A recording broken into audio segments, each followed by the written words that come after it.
Hello everyone and welcome back to my channel. In today's very short video, we are going to discuss how to write an introduction for the independent essay on the TOEFL IBT.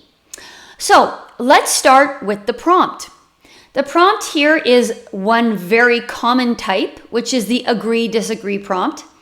Here we have, do you agree or disagree with the following statement? To get the best university experience, students should live in the dorms. Now let's talk about the first sentence. What I like to tell my students to do is to pretend they are a sociologist. So they are simply making an observation about society.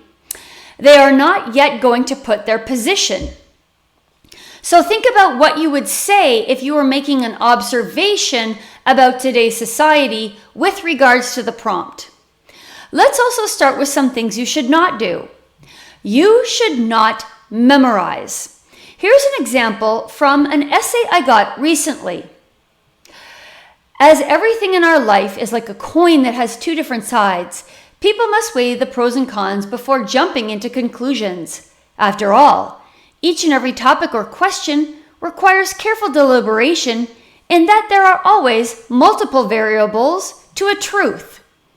Now, I've seen that probably 20 times, which tells me that some tutor or teacher taught their students that this is a good idea to start with.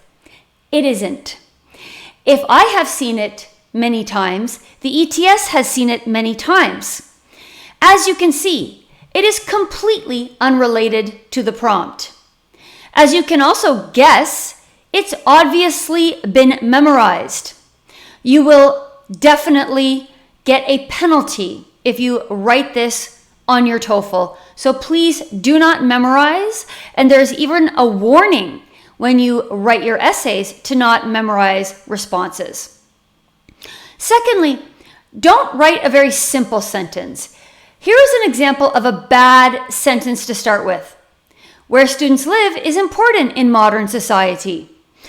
The reason this is bad is it's very simple. It does nothing to impress the graders. It's not particularly related to the prompt. And it just looks very lazy and does not show off your writing or your vocabulary skills. Now, let's look at a good first sentence. When attending college, students must make a decision about whether or not they would prefer to live in student housing or stay with their parents for the duration of their college education. So I've got a couple of good TOEFL words there. Duration, education, plus it has more than one clause and it's related to the prompt. And again, I look like a sociologist who's just making an observation. I have not yet stated my position. That is in your thesis. Now, the second sentence, I tend to tell students to write a rhetorical question. A rhetorical question is a question that grabs the reader's attention, but you don't actually expect the reader to answer it. You're going to answer it as the writer. And here, for example, we write, however, the question remains, is it better for students to live in the dormitories or stay with their parents? Notice I've rephrased the prompt. I also have the word however. It's a nice cohesive device that shows cohesion of my writing. Then in my next sentence, what I do is admit the opposition. That means I admit not everyone agrees with me, and I even give a reason in my sentence. So here, my next sentence is, some people may feel that in order to save money, students should live with their parents. So not only have I admitted some people don't agree, I've given a reason, in order to save money. So that's a nice sentence to follow the rhetorical question with. Finally, and I have this highlighted because it is so important.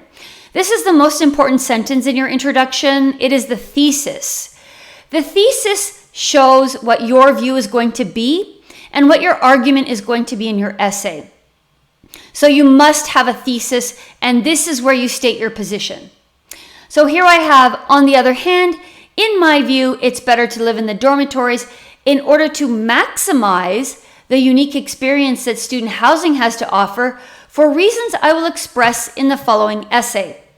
Now, in my whole introduction, the only part that I have memorized that I tend to repeat is right here, for reasons I will express in the following essay.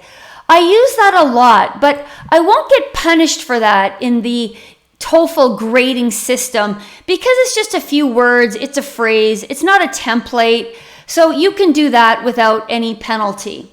Now, if you look at it all together, and feel free to pause the video if you'd like to read this carefully, this is the entire introduction here that I've written.